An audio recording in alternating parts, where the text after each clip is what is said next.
Hi అండి, welcome to Krishnaveni Sripuram channel. నేను మీ కృష్ణవేణి. అందరికీ నమస్కారం అండి. ఈరోజు రెసిపీ సంవత్సరం పాటు నిల్వ ఉండే నిమ్మకాయ కారం అండి. అదేనండి, నిమ్మకాయ పచ్చడి లేదా నిమ్మకాయ కారం అంటాం కదా. ఎలా ప్రిపేర్ చేసుకోవాలో చూద్దాం రండి.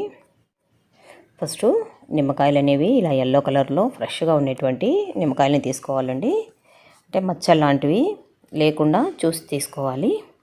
నేను కరెక్ట్గా 20 నిమ్మకాయలు తీసుకున్నాను. అందులో 15 కట్ చేసుకోవటానికి, అలాగే ఒక 5 అందులో నుంచి జ్యూస్ తీసుకోవటానికి.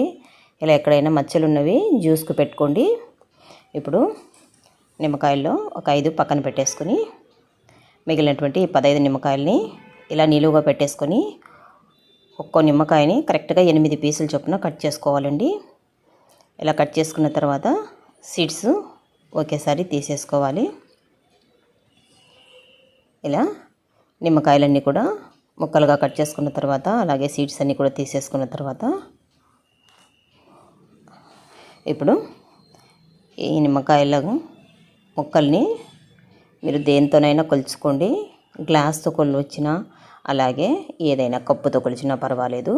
మనకు కప్పులు అనేవి కరెక్ట్గా 6 కప్పులు అవ్వాలి. ఇలా నిమ్మకాయ ముక్కల్ని ఇలా నిండుగా పెట్టేసుకోండి. టోటల్గా నాకు 6 కప్పులు అయ్యాయండి.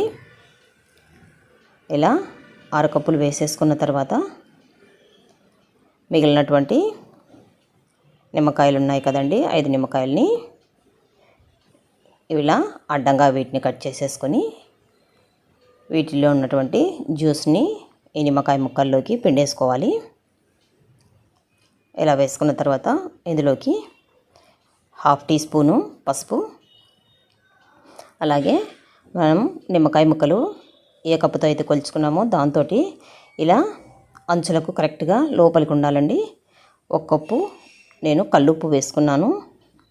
ఇలా అంతా కూడా ఉప్పు అంతా బాగా కలిసేలాగా ఓ 4-5 నిమిషాల సేపు బాగా కలుపుకోవాలి. ఇలా అంతా కలుపుకున్న తర్వాత ఇప్పుడు మనం దీన్ని స్టోర్ చేసుకోవటానికి ప్లాస్టిక్ డబ్బాను తీసుకోండి. ఎందుకంటే స్టీల్ కానీ అల్యూమినియం కానీ యూజ్ చేసినామంటే ఇది సోర్గా ఉండటం వలన డ్యామేజ్ అవుతుంది. ఇలా ఒక బాక్స్లోకి ఇలా వేసేసుకున్నాక ప్లాస్టిక్ బాక్స్లోకి కాస్త ప్రెస్ చేసేసుకొని దీనికి మూత పెట్టేసుకొని దీన్ని రోజుకు ఒకసారి చొప్పున కలుపుకోవాలండి. మనం కల్లుప్పు వేసాం కాబట్టి ఇలా 5 రోజులు నేను స్టోర్ చేశాను. 5 రోజుల తర్వాత దీన్ని చూడండి, ముక్క కూడా 5 రోజులకు బాగా ఊరింది. ముక్క మెత్తబడాలి కాస్త. అలా మెత్తబడితే మనకి పచ్చడి అనేది టేస్టీగా ఉంటుంది. ఇప్పుడు ఒక బౌల్లోకి వేసేసుకోండి. ఇలా వేసుకున్న తర్వాత ఇది ఆవు పిండి, మెంతి పిండి అండి. ఆవాలు, మెంతులు సపరేట్గా లో ఫ్లేమ్లో ఒక 5 నిమిషాల సేపు ఫ్రై చేసుకుని చల్లారిన తర్వాత స్మూత్గా గ్రైండ్ చేసుకున్నటువంటి పౌడర్ అండి. నేను ఇలా స్టోర్ చేసి పెట్టుకొని ఉంటాను, దాన్నే యూజ్ చేస్తున్నాను. ఇప్పుడు టీ స్పూన్తో మెంతి పొడి 1 టీ స్పూన్ వేసుకుంటే కరెక్ట్గా సరిపోతుందండి. ఎక్కువ వేసుకుంటే చేదు వస్తుంది. ఆవు పిండి 2 టీ స్పూన్లు వేసుకోవాలి. కరెక్ట్గా ఇది కూడా 2 టీ స్పూన్లు వేసుకుంటే సరిపోతుందండి. ఇలా వేసుకున్న తర్వాత ఇప్పుడు ఎండుకారం అనేది సాల్ట్ ఎలా తీసుకున్నామో అదే విధంగా ఎండుకారం కూడా 1 కప్పు అంచులకు కరెక్ట్గా తీసుకోవాలి. ఇలా తీసుకున్న తర్వాత అంత ఒకసారి బాగా మిక్స్ చేసుకోవాలండి. ఇలా అంత బాగా మిక్స్ చేసుకున్న తర్వాత చూడండి, ఇలా అంత బాగా మిక్స్ చేసుకున్న తర్వాత ఇప్పుడు పోపు కోసం కడాయి పెట్టేసుకుని, పోపు అనేది మనకు పచ్చడి ఎంత కావాలో అంతవరకే పెట్టుకోవచ్చండి. నేనైతే ఎక్కువ పెట్టలేదు కాబట్టి ఒకేసారి పోపు వేస్తున్నాను.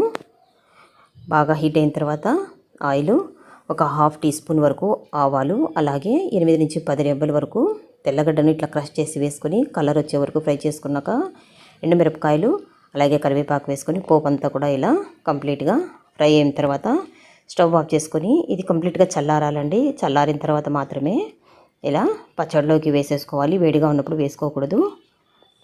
పోపు వేసుకున్న తర్వాత అంతా బాగా మిక్స్ చేసుకోండి.